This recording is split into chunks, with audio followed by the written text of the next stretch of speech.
Oh my gosh, you guys, look at these instant friends. We have this 1-year-old social bulldog. Maybe not the brightest crayon in the box, but she is lovely. Lovely with people, lovely with other dogs, loves to play with toys, lots of personality.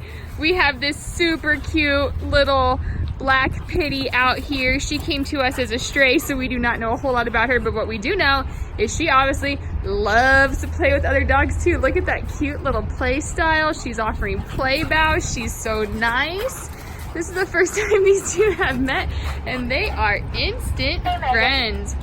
Both lovely, lovely dogs that I think would love an active family, somebody to spend lots of time with them, and they probably would love another companion animal in their new home or play dates with other young, playful dogs. What good girls.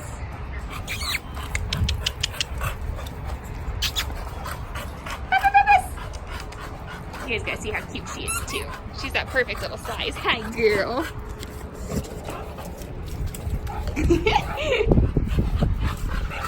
They're pretty great. You guys don't want to miss out on either one of these.